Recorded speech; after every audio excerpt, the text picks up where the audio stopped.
ونقص من الأموال والأنفس والثمرات وبشر الصابرين الذين إذا أصابتهم مصيبة قالوا إنا لله وإنا إليه راجعون ولنبلونكم তোমাদেরকে পরীক্ষা করা হবে মিনাল খৌফ ভয় দিয়ে ওয়াল জুর ক্ষুধা দিয়ে ওয়ানাকসিম মিনাল আমওয়াল সম্পদের নুকসান দিয়ে ওয়াল আনফুস তোমাদের জানের উপরে ওয়াস সামারা তোমাদের ফলমূল এর উপরে যদি তোমরা কি করতে পারো ধৈর্য ধারণ করতে পারো আল্লাহ বলছেন ওয়াবাশশিরিস সাবিরিন আর ধৈর্যশীলদের জন্যই হলো জান্নাতের শুভ সংবাদ। আর ওই সমস্ত ধৈর্যশীল ব্যক্তিদের উপরে যখন ইযা আসাবাতুহুম মুসিবা যখন তাদের উপরে কোনো মুসিবত আসে ক্বালু তারা বলে ইন্না লিল্লাহি ওয়া ইন্না ইলাইহি রাজিউন আমাদেরকে বানিয়েছেন আমার আল্লাহ আমরা তো আমার আল্লাহর দিকে ফিরে যাব।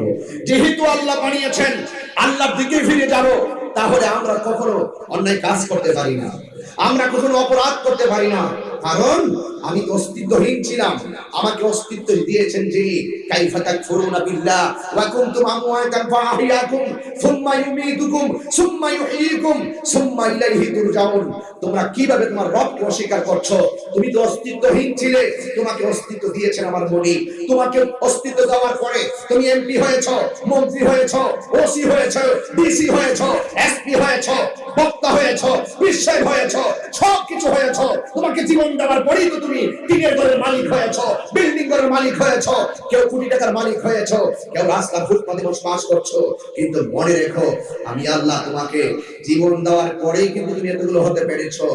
মনে রেখো এত কিছু যেহেতু আমি তোমাকে দিয়েছি, একটি খাবার দিয়ে কিন্তু তোমার সব আমি স্তব্ধ করে দিব, সেটা হলো সুম্মা ইউমীতুকুম অতঃপর আমি আল্লাহ তোমাকে মৃত্যু দিব। মৃত্যু দেওয়ার পরে শেষ নয়, সুম্মা ইউহয়িকুম কবর দেওয়ার পরে তোমাকে আবার রূহ দেওয়া হবে, তোমার পাপ পুণ্যের হিসাব করা হবে, তোমাকে প্রশ্ন করা হবে, তোমাকে জবাবদিহিতায় আনা হবে, কারণ তোমাকে যিনি বানিয়েছেন সুম্মা ইলাইহি তুরজাউন তার দিকে তোমাকে ফিরে যেতে হবে। জবানটা করে বলেন আমরা কার দিকে ফিরে যাব? আর বড় করে বলেন কার দিকে ফিরে যাব? আল্লাহ। যেহেতু আল্লাহর দিকে ফিরে যেতে হবে তাহলে আমাদেরকে হক কথা বলতে হবে, আমাদেরকে সত্যের পথে চলতে হবে, অসত্যকে ডিলিট করে দিতে হবে। কথা বলুন ঠিক না ঠিক? এই জন্য আল্লাহ রাব্বুল আলামিন বলে দিয়েছেন ইল্লাল্লাযীনা আমানু ওয়া আমিলুস সালিহাত যারা ঈমানদার, যারা নেক আমল করে, যারা ঈমানদার, যারা নেক আমল করে এরা ক্ষতিগ্রস্ত হবে না, এরা বিপথে যাবে না, এরা অন্যায়ের কাছে মাথা নত করবে না,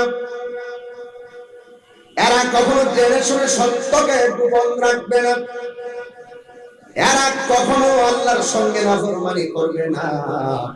আমার আল্লাহ রাব্বুল আলামিন কোরআনে বলেছেন যারা আমি আল্লাহর বিধান মানবে, আমি আল্লাহ রাব্বুল আলামিন কোরআনে বলে দিয়েছি ওয়া বাশশিরিল্লাযীনা আমানু ওয়া আমিলুস সালিহাতি আন্না লাহুম জান্নাতিন তাজরি মিন তাহতিহাল আনহার। আল্লাহ রাব্বুল আলামিন বলেন জান্নাতের শুভ সংবাদ তাদের জন্য যারা নেক আমল করে। এক আয়াতে আল্লাহ বলল ইল্লাল্লাযীনা আমানু ওয়া আমিলুস সালিহাত ঈমানদার ছাড়া, ঈমানদারের নেক আমলকারী ছাড়া যারা আছে সবাই ক্ষতিগ্রস্ত। এটা হলো দুনিয়ার জন্য আমার আল্লাহ বলে দিয়েছেন। এরপরে আমার আল্লাহ ওই ঈমানদারকে আরো স্পেশাল শুভ সংবাদ দিয়ে দিলেন যারা আমি আল্লাহর প্রতি ঈমান এনেছে, আমার বন্ধুর প্রতি ঈমান এনেছে এবং আমি আল্লাহর দেওয়া বিধানগুলো যারা মেনেছে।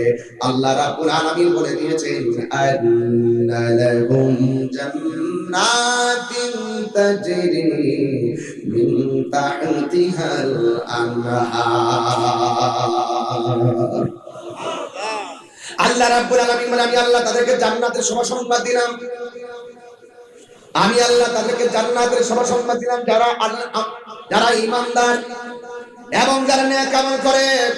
আমি আল্লাহ তাদেরকে যে জান্নাতটা দিব জান্নাতের নিচে দিয়ে আমি আল্লাহ এমন নহর প্রবাহিত করে দিব, যে নহরের বাতাস যখন তার গায়ের মধ্যে লাগবে, তার শরীরের মধ্যে আমার আল্লাহ রহমতের প্রেমের ধুলা লেগে যাবে। শুধুমাত্র তাই নয়, যারা ঈমানদার, যারা নেক আমল করে, আল্লাহ বলেন কুল্লামা রুজিকু মিনহা মিন সামারাতির রিজকা। আল্লাহ রাব্বুল আলামিন বলছেন, আমি আল্লাহ তাদেরকে শুধুমাত্র ওই জান্নাতের নিচের নহরগুলো প্রবাহিত করে হিমেল হাওয়া তাদের গায়ে লাগে শুধুমাত্র দুলা দিব না, আমি আল্লাহ রাব্বুল আলামিন তাদের জন্য জান্নাতের ভিতরে নাজ নিয়ামতের আয়োজন রেখে দিয়েছি। এই জন্য যুবক, কোনো কিছু অভাব নাই, সব আল্লাহ রাব্বুল আলামিন আপনার জন্য প্রস্তুত রেখে দিয়েছেন। এই জন্য যুবক, এই দুনিয়াটা হলো দুনিয়া মাজরাতুল আখিরা, এই দুনিয়াটা হলো আখিরাতের কৃষিক্ষেত। এই জায়গার মধ্যে আপনি যদি আল্লাহকে মানেন, রাসূলকে মানেন, হাসরের ময়দানে আমাকে আপনাকে নিয়ামতের দরজায় প্রবেশ করাইয়া দিবে কে? আল্লাহ। কোনো সন্দেহ আছে? কোনো ধরনের সন্দেহ নাই। এই জন্য আমার যুবক ভাইরা, সব কিছু হিসাব আল্লাহর কাছে দিতে হবে। এই জন্যই তো আল্লাহর নিয়ামতের কোনো শেষ নাই। সবচাইতে বড় শুকরিয়া হলো আল্লাহ আমাদেরকে তার বন্ধু নবীর উম্মত বানিয়েছেন, আর এমন একটা ধর্ম আল্লাহ আমাদেরকে দিয়েছেন, যে ধর্মের নাম হলো ইসলাম, যার অর্থই হলো শান্তি, শান্তি, শান্তি। আল্লাহ রাব্বুল আলামিন বলছেন, ইন্নাদ-দীনা ইনদাল্লাহিল ইসলাম।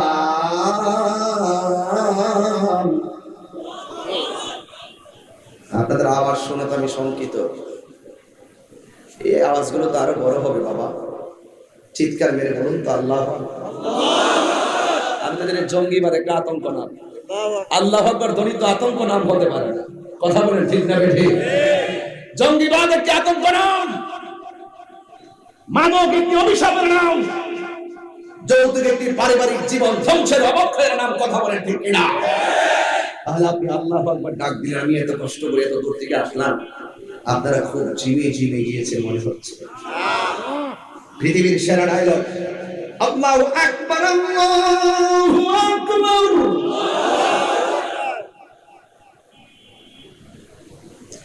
আল্লাহু আকবার,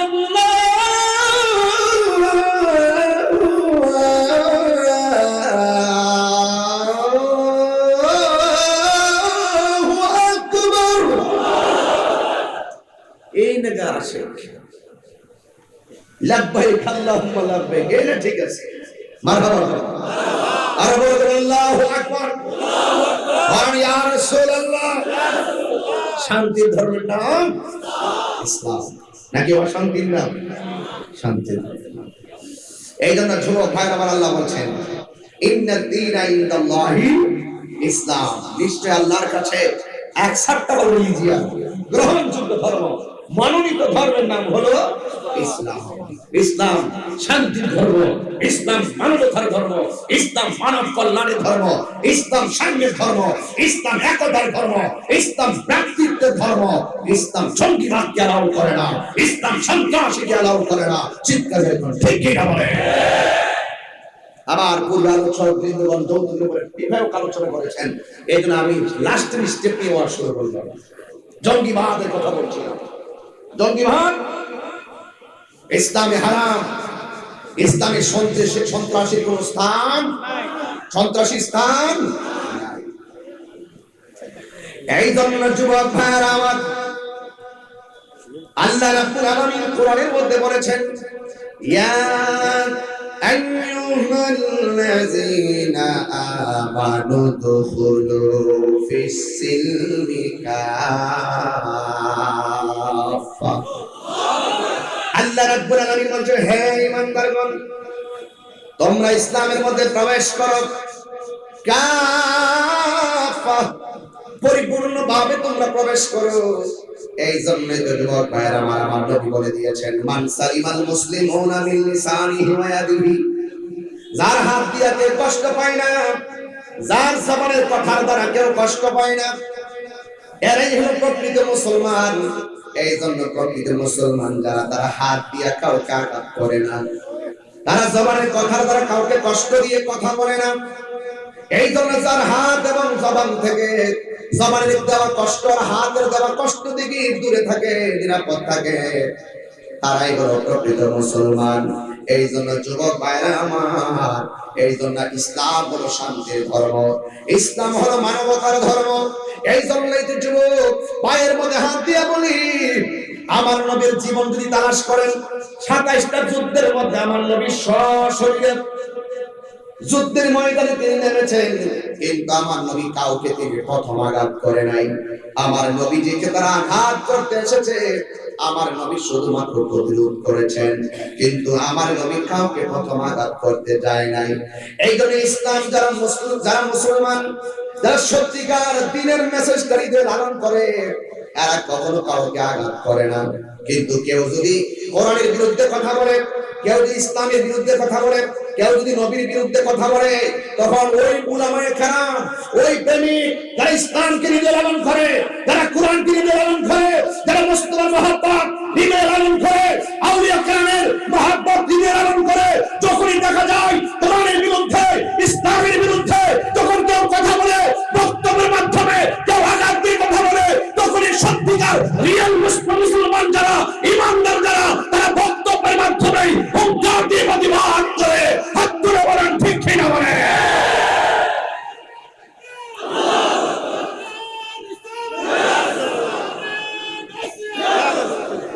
আল্লাহু আকবার বলেন।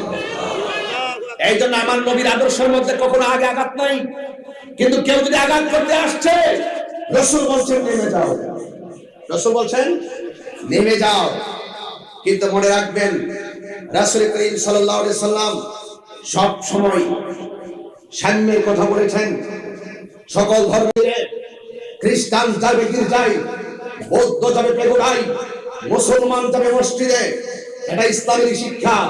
যার যার ধর্মের উৎসবের মধ্যে যার যার ধর্ম উৎসব পালন করবে, কেউ কাহার ধর্ম উৎসবের মধ্যে আঘাত করবে না, কেউ কাহার ধর্মের বিরুদ্ধে, ধর্মকে নিয়ে কটূক্তি করে কথা বলবে না। আপনাকে প্রথম শিখতে হবে আপনি মুসলমান, মানুষকে ইসলামাইজ করে মানুষকে সত্যের পথে আনতে হবে, আগে বুঝাতে হবে, তারপরে আপনি আনতে হবে। আপনি কখনো কাউকে আঘাত করে কথা বলবেন না। আজকে দেখা যায় অনেক সময় আমাদের এই সত্যিকার আদর্শের কথাগুলোর জায়গায় ব্যত্যয় ঘটে, তখনই মানুষ ইসলামের উপরে বিভিন্ন ধরনের অনীহা সৃষ্টি হয়। কথা বলেন ঠিক না ঠিক? যেন কেউ আপনার দ্বারা জানো, আপনার কোনো বক্তব্যের দ্বারা যেন আমাদের মূল জায়গার কোনো ক্ষতি না হয়, সেই জায়গার দিকে আপনাকে খেয়াল করতে হবে। আমি তো জানি এখানে কিন্তু মন্দির আছে, আছে না কাছাকাছি? এখানে হাটহাজারী মাদ্রাসার সাথে মন্দির আছে না? আমার আওয়াজ তো যাচ্ছে মাদ্রাসায়, কিন্তু এটার পাশে দেখেছি আমি মন্দির। এই যে ওরা ওদের ধর্মোৎসব পালন করছে, আমরা আমাদের মাহফিল করতেছি, আমাদের মাহফিল কোনো বাধা আছে? ওরা ওদেরটাই করবে, আমরা আমাদেরটাই করব। কোন ধরনের উস্কানি দেওয়া যাবে না, এটাই হলো ইসলাম।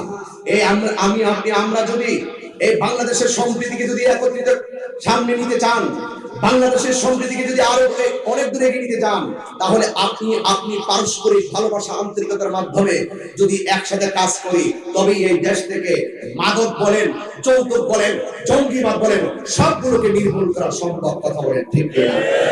তাহলে আমি প্রথম শুরু করলাম জঙ্গিবাদ দিয়ে, শুরু করলাম সন্ত্রাস দিয়ে, শুরু করলাম। আজকে থেকে আমাদের ওয়াদা, আমরা সন্ত্রাসী করব না, সন্ত্রাসীকে প্রশ্রয় দিব না, জঙ্গিবাদের সাথে জড়িত হব। আপনার ছেলে রাতে কয়টা বাসায় ফিরছে, আপনার ছেলে কোন বন্ধুটাকে তার বন্ধু হিসেবে বাছাই করেছে, আপনি ওই বন্ধুকে চিনতে হবে, আপনার ছেলের বন্ধুকে চিনতে হবে। শুধু ছেলের বন্ধুকে চিনলে চলবে না, ছেলের বন্ধুর বাপকেও চিনতে হবে। কথা বলেন ঠিক কিনা? শুধুমাত্র মাদক বন্ধ বললে চলবে না, মাদক বন্ধ বললে চলবে না, মাদক খেও না বললে চলবে না। মাননীয় সরকারকে আমি সেদিন বলেছি, আজকে বলতে চাই, মাদকের বিরুদ্ধে আমরা সব সময় এক ছিলাম, মাদকের বিরুদ্ধে আমরা সব সময় অনন্য ভূমিকা পালন করে সাহসী চেতনার মাধ্যমে ময়দানে আল্লাহ কাশেম নূরের সঙ্গে একাত্মতা পোষণ করে দীর্ঘদিন ধরে আমরা বলে আসছি, আল্লাহ নূরও বলে আসছে, সকল সুন্নি আলেমরা বলে আসছে। কিন্তু মাননীয় প্রধানমন্ত্রীকে বলবো, এই মাদকের বিরুদ্ধে পুলিশ প্রশাসন রাস্তাঘাটে তার টহল দিচ্ছে, আরেকটা কাজ করতে হবে, মাদক তৃণমূল থেকে দূরে সরানোর জন্য আমরা কাজ করে যাচ্ছি, কিন্তু মাদকের গডফাদারদেরকে খুঁজে বের করতে হবে। মাদক কোথায় তৈরি হয়, সেই ফ্যাক্টরি খুঁজে বের করতে হবে। শুধুমাত্র মাদকের বিরুদ্ধে বক্তব্য দিলেই চলবে না। আমরা তো পুঁটি মাছদের বিরুদ্ধে কথা বলছি, রাজব গোয়ালদেরকে খুঁজে বের করতে হবে। যারা পকেটে নিয়ে খাচ্ছে, যারা পকেটে নিয়ে নিয়ে বাবা ট্যাবলেট খাচ্ছে, যারা রাতের অন্ধকারে ইয়াবা ট্যাবলেট খাচ্ছে, যারা নেশায় যেই সময়ে হাতের মধ্যে সভ্যতার কারণ কলম আর সভ্যতার কালি থেকে সভ্যতার ইতিহাস রচনার করার কথা, ওই ছেলেদের হাতে যখন বাবার ট্যাবলেট উঠেছে, আমরা সেই যুবককে বলছি তুমি খেও না, কিন্তু যুবকের পকেটে বাবার ট্যাবলেটটা আসলো কোথায় থেকে তা বের করতে হবে। হাত তুলে বলতে হবে, একমত আছেন কিনা বলেন। আমি কি বুঝাতে পেরেছি? ভাইয়ের আমার শোনেন, তাহলে আমরা আমাদের কাজ চালিয়ে যাচ্ছি, আমাদের কাজ থেমে থাকবে না। কথা বলেন ঠিক কিনা? এই যে যৌতুক মাদক আর জঙ্গিবাদ বিরোধী এই সেমিনার, এটা আমি আপনি আমরা সবার আন্দোলন। এখানে কোনো রাজনীতির সুযোগ এখানে সকল উলামায়ে কেরাম যদি আমরা সবাই যদি ঐক্যবদ্ধ ভাবে এই আমাদের এই আজকে জেলা পরিষদের চেয়ারম্যান মহোদয় পর্যন্ত আমাদের আজকের প্রোগ্রামের মেসেজটা চলে যাওয়ার কারণে তিনি কি আমাদের প্রশংসা করেন নাই? কথা বল না কেন? শুধুমাত্র করেন নাই, বলছে যে যত ধরনের সহযোগিতা লাগবে সব সহযোগিতা করবে। আমি তো মনে করি আজকে হাটহাজারী থানার প্রশাসনের কান খুলে গেছে যে আমরা আহলে সুন্নাত ওয়াল জামাত, আমরা কোন দর্শনটা লালন করি, একমাত্র শান্তির পক্ষে, হকের পথে, শান্তির লক্ষ্যে, সম্প্রীতির লক্ষ্যে আমরা যে কাজ করে যাচ্ছি। হাটহাজারী থানায় আজকে এই যৌতুক মাদক ও জঙ্গিবাদ বিরোধী সেমিনারে আমি আসতে পারাই, আমি এই কথাগুলো হাটহাজারীর কান পর্যন্ত পৌঁছাই দিতে সক্ষম হয়েছি। কথা বলেন ঠিক কিনা বলেন? এই জন্য যুবক ভাইয়ের আমার, আপনি যাবতীয় অন্যায় থেকে যদি ফিরে আসতে চান, আপনার সন্তানকে যদি আপনি লাইন মতো রাখতে চান, তাহলে আপনার সন্তানকে অবশ্যই কোরআন সুন্নাহর আলোকে আলোকিত করতে হবে। আপনাকে ওই সাবজেক্টটা, ওই গ্রন্থটা দিয়ে লালন করতে হবে, যে গ্রন্থের আলোকেই আপনার আমার সন্তানগুলো বিপদে না গিয়ে সঠিক পথে আসবে। কথা বলেন ঠিক না বেঠিক? এই জন্য আমার ভাইরা অনুরোধ করছি আপনাদেরকে, আল্লাহ বলছেন যারা ইমানদার হবে, যারা নেক আমল করে, তারা কখনো ক্ষতিগ্রস্ত হবে। আমরা সত্যের পথে থাকতে চাই কি চাই না? কারা কারা থাকতে চান দুই হাত তুলে দেখাবেন। নারে তাকবীর, নারে রিসালাত, আহলুস সুন্নাত ওয়াল জামাত, কোরআন সুন্নাহর আলো, কোরআন সুন্নাহর আলো। আল্লাহ আপনি কবুল করুন। সবাই বলুন আমিন, আর জবান খুলে বলুন আমিন। এই জন্য যুবক ভাইয়ের আমার, আজকে থেকে ওয়াদা, আমরা কি মাদক খাবো? কথাটা আসতে হয়েছে। আপনি আবার কোন যে হুজুর কেমনে ছাড়বো, অভ্যাস হয়ে গেছে, অভ্যাস হয়ে যাবে। আপনি যে মাদক খাচ্ছেন, আপনার শারীরিক অবক্ষয় হচ্ছে, পরিবার ধ্বংস হচ্ছে, নিজের জীবন ধ্বংস হচ্ছে, সমাজের বন্ধুরা আপনাকে সামনে বাহবা দিলেও গোপনে আপনাকে জুতা মারে। কথা বলেন ঠিক না বেঠিক? আপনার যে মূল্যবোধ ছিল সেই মূল্যবোধ আপনি নষ্ট করে ফেলছেন। তাহলে আমার সঙ্গে ওয়াদা করবেন, বন্ধ বলতে হবে বাবা, জোরে বলতে হবে বন্ধ বাবা। ওই যে আপনার টুট লড়ছেন না, জোরে বলতে ইয়াবা আছে ইয়াবা আছে নাম পাল্টেছে, সব মানুষ বহুত পাল্টেছে। যদি পুরো দাদাও বাইরে বোঝাতে কেউ না ছিল, এই জন্য আমরা খুবই সারতাম না। কথা ঠিক না বেঠিক? আসল বাপ ঠিক আছে, যেই বাপ নেশা তৈরি করে এই বাপ আমার দরকার। এবার আসেন, ইয়াবা বন্ধ, জোরে বলতে হবে ইয়াবা, ফ্যান্সি, গাঞ্জা, সুদ, ঘুষ, চুরি, ডাকাতি, ব্যভিচার, মিথ্যা, চুগলখড়ি, মুনাফিকি। ওয়াদা করে যাবেন, যা মুখ দিয়ে বলছেন আজকে থেকে সব বন্ধ। জঙ্গিবাদ চলবে? সন্ত্রাসী চলবে? মানুষকে খুন করা চলবে? কোন মুমিনকে হত্যা করা কি? যারা হত্যা করে তারা হলো জাহান্নামী। কথা বলেন ঠিক কি না? তাহলে আমরা জাহান্নামী হতে চাই, আমরা জান্নাতে যেতে চাই। চাই কি চাই না? এখন শুধু বলবেন চলবে, নামাজ ঢুক যাবে নাই, আমার মাস্কগুলো এখন কিসের করবো না, তুমি একটা ভাবলে বল লাগে। নামাজ না চলবে, নামাজ জোরে হবে, চলবে, ওয়াদা করতে আজকে।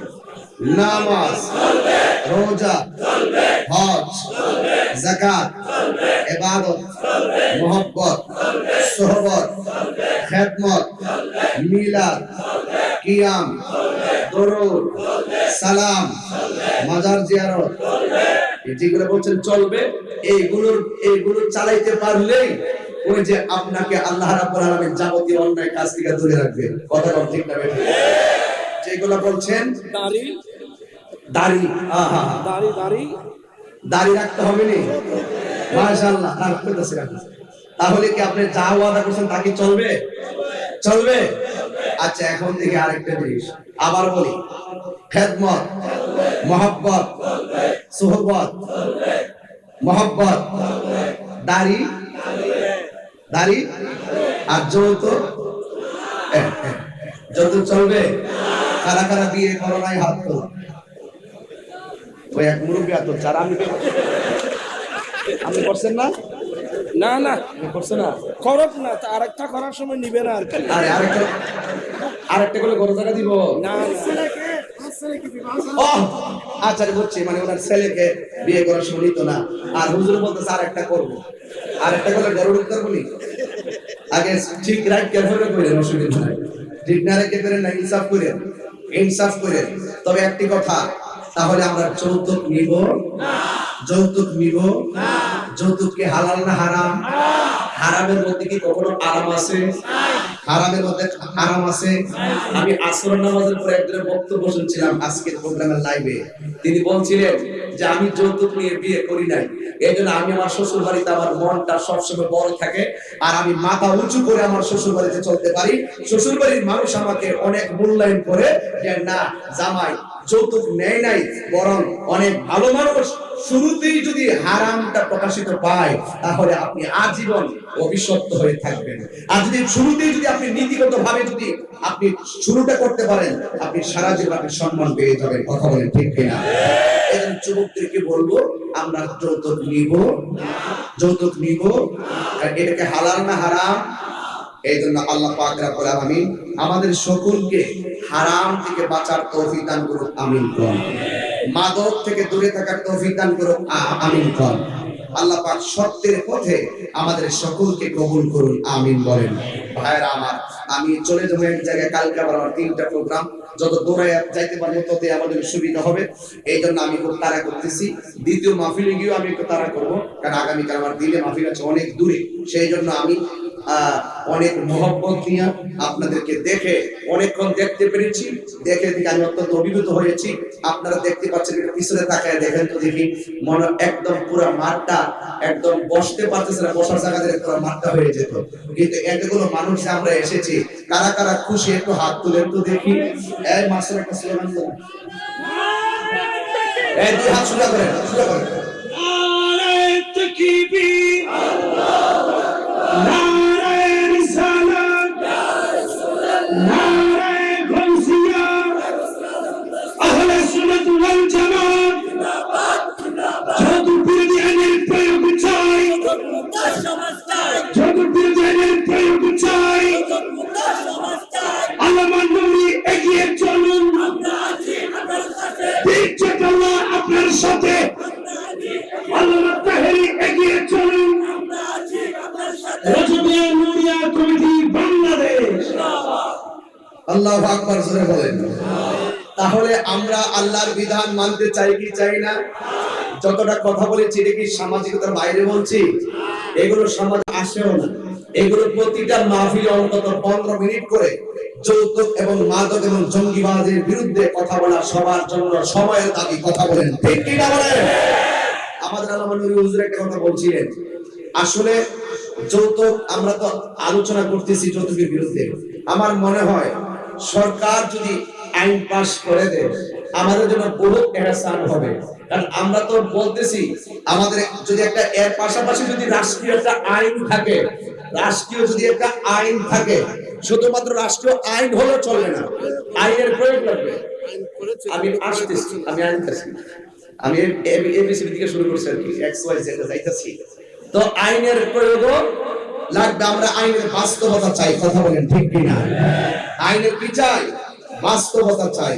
ওই যে আমার পূর্বে একটা বক্তব্য দিয়েছিলেন, বিয়ে হলে কমিউনিটি সেন্টার ছাড়া নাকি সুন্দর হয় না, কমিউনিটি সেন্টার লাগবেই, এইরকম একটা রেওয়াজ কিন্তু সমাজে চলে গেছে। বাবা, অনর্থক আপনি মেয়ের বাবার উপরে জুলুম করবেন না। অনর্থক আপনারাকে অনুরোধ করব, আপনি মনে রাখবেন, আজকে যেই মেয়েটাকে আপনি বিয়ে করতেছেন, আপনি বলতেছেন যে আমার 500 লোক না গেলে আমার স্ট্যাটাস বজায় থাকে না।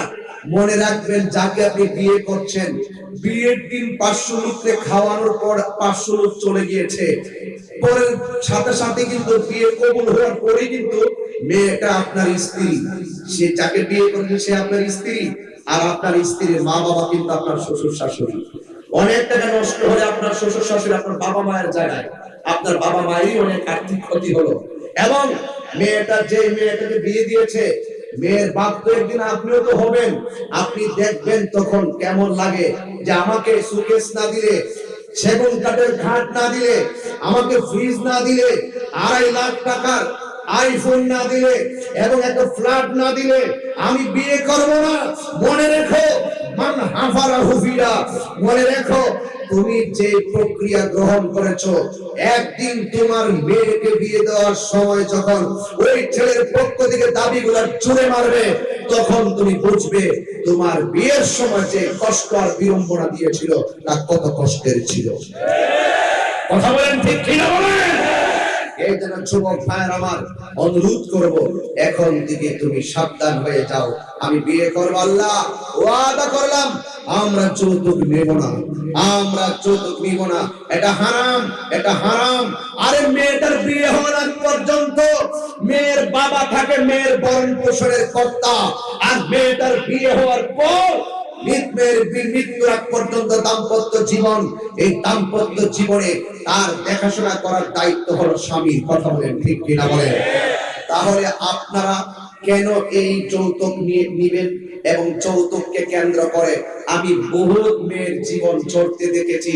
স্বামী বলছে, এই তোর বাপ বলছিল বিয়ের সময় আমাকে ফ্রিজ দিবে, আমাকে ফ্ল্যাট দিবে, এখনো দিচ্ছিস না কেন? যাক তোর বাবার বাড়ি চলে যা, যেদিন নিয়ে আসতে পারবি সেদিন আমি ঘরে ধরবো। মেয়েটার বাবার আর্থিক অবস্থা দেখে বারবার বলেছে, বাবা তোমার মানে জামাই তো আমাকে এইভাবে অনেক ধরনের আঘাত করতেছে, আমাকে হাত করে প্রহার করেছে, আমাকে ঘর থেকে রাতের অন্ধকার বের করে দিয়েছে, শেষ পর্যন্ত আমি স্বামীর বাড়ি ছেড়ে আমাকে বাড়িতে চলে আসতে বাধ্য করেছে। বাবা আপনি তাকে যদি এই টাকাগুলো না দেন তাহলে আমাকে রাখবে না। বাবা বলছে আমি টাকা কোথায় থেকে দিব? আর এই দিক দিয়ে যৌতুকের অভিশাপে ধ্বংস হয়ে গিয়ে ওই তার ব্রেন যে বিকৃত হয়ে গিয়েছে, সেই অভিশপ্ত সন্তান মেয়ের উপরে টর্চার করছে, মেয়ের বাবাকে হুমকি দিচ্ছে। এমনকি শেষ পর্যন্ত ক্ষতিটা কি হয়েছে আমরা পত্রিকায় দেখি, মেয়েটা বাবার আর্থিক অবস্থা দেখে স্বামীর কাছেও জায়গা নাই, বাবার কাছেও টাকা নাই, তখন ওই মেয়েটা বাধ্য হয়ে ফ্যানের মধ্যে ওড়না জড়িয়ে অনেক আমার বাংলার স্বাধীন সোনার বাংলার মেয়েদের অকালের জীবন ছড়তে দেখা যায়। কথা বলেন ঠিক না ঠিক? আরো বড় করে বলেন ঠিক কিনা বলেন?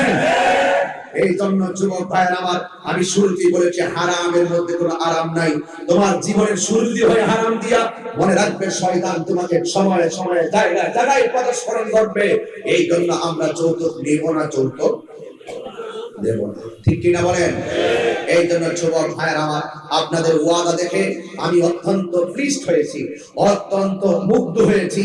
আপনাদের এই যৌতুক বিরোধী এবং মাদক আর্যবাদ বিরোধী সেমিনারে আপনাদের সকলের অংশগ্রহণ আর স্বতঃস্ফূর্ত মনোভাব, আপনাদের আগ্রহকে যেন আল্লাহ পাক সামনের দিকে যাওয়ার জন্য আরো স্পৃহা জাগিয়ে দেয় এবং কাঁধে কাঁধ মিলিয়ে যেন আমাদের এই সমাজ ব্যবস্থাটাকে, পারিবারিক জীবনকে সুন্দর করে সাজাতে পারি। সবাই জবানটা করে বলুন আমিন।